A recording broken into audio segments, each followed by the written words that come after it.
Hello guys, welcome back to our channel. Myself doctor সাইকেল ভক্তা। তো আজকে আমি আপনাদের কিছু টপিক নিয়ে ডিসকাশন করব। যে টপিক হচ্ছে কিছু পেশেন্টের মনে কিছু প্রশ্ন থাকে যে দাঁত তুলে দেওয়ার পরে সেই জায়গায় যদি দাঁত লাগানো না হয় তো কিছু সমস্যা হতে পারে, বা দাঁত যদি পরে লাগাই কি সমস্যা হতে পারে। আচ্ছা, সেই ব্যাপার নিয়ে আমি আপনাদের সঙ্গে কথা বলবো।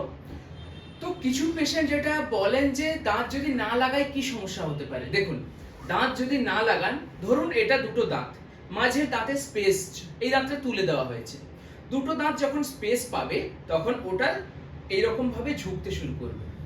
যখন ঝুঁকতে শুরু করবে, পরে যখন আপনি দাঁত লাগাতে যাবেন তখন দাঁত লাগানোর সমস্যা হতে পারে, খাওয়ার চেবনোতেও সমস্যা হতে পারে।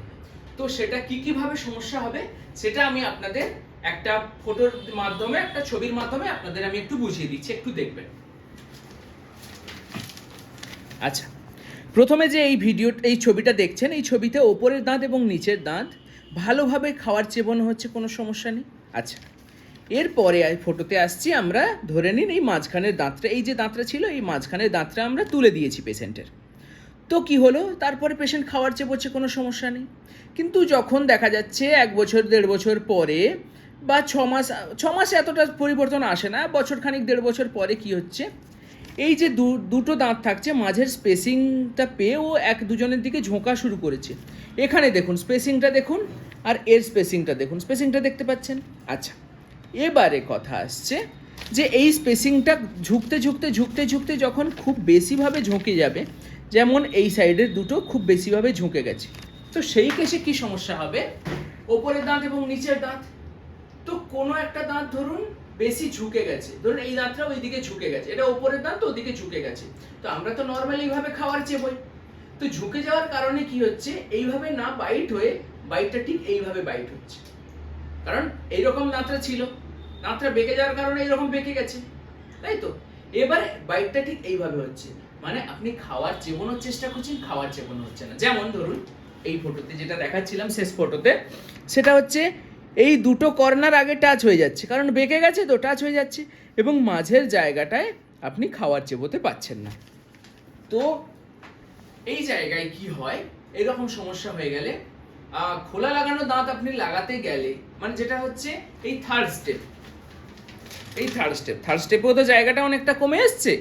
থার্ড স্টেপে কমে যাওয়ার কারণে কি হচ্ছে, যখন আমরা খোলা লাগানো দাঁত লাগাতে যাই তখন উপর দিয়ে এই জায়গায় স্পেসিংটা কম এবং এই জায়গায় স্পেসটা বেশি আছে, সেই জন্য দাঁতটা উপর দিয়ে লাগাতে গেলে আমাদের টাইট হয়, এবং আমরা যখন লুজ করে দিই ভেতরে গিয়ে ওটা লুজ হয়ে যাবে, কারণ ওপরে একটু টাইট হবে জায়গা কমের জন্য। তো সেই কারণে আমরা পেশেন্টকে বলি দাঁত তোলা হয়েছে, কোনো সমস্যা নেই, কিন্তু ফিক্সড লাগাতে গেলে পয়সা একটু খরচা বেশি হয় জানি, তো আপনারা আপাতত খোলা লাগানো দাঁত লাগিয়ে দিন। খোলা লাগানো দাঁত খুবই সস্তায় লেগে যায়। এবার আপনি কোন সিটিতে থাকেন, কোন জায়গায় থাকেন, সেখানে কস্ট ভ্যারি করে। আপনি 500-700 টাকার হিসেবে অন অ্যান্ড অ্যাভারেজ ধরে রাখতে পারেন, 500-700 টাকায় মোটামুটি খোলা লাগানো দাঁত লাগানো হয়ে যায়। অনেক দাঁতের নয়, আমি একটা দাঁতের কথা বলছি। এবার কোনো জায়গায় কিছুটা টাকা কম, কোনো জায়গায় কিছুটা টাকা বেশি হতে পারে, জায়গা ওয়াইজ পরিবর্তন হতে পারে। তো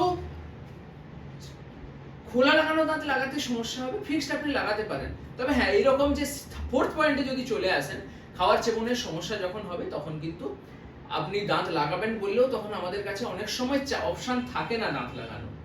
তো কথার ব্যাপারটা এই হলো যে আপনি সময় থাকতে থাকতে দাঁত লাগিয়ে নিন আর দাঁতের মর্ম বুঝুন। তো ধন্যবাদ, দেখা হচ্ছে পরের ভিডিওতে। ততক্ষণ পর্যন্ত আমাদের সঙ্গে জুড়ে থাকুন, আমাদের বাকি ভিডিওগুলো দেখতে পারেন। যদি ভালো লেগে থাকে তাহলে বন্ধুদের সঙ্গে শেয়ার করুন, আমাদের চ্যানেলটা সাবস্ক্রাইব করুন। যদি আপনি ফেসবুক থেকে দেখছেন আমাদের পেজটা অবশ্যই ফলো করবেন।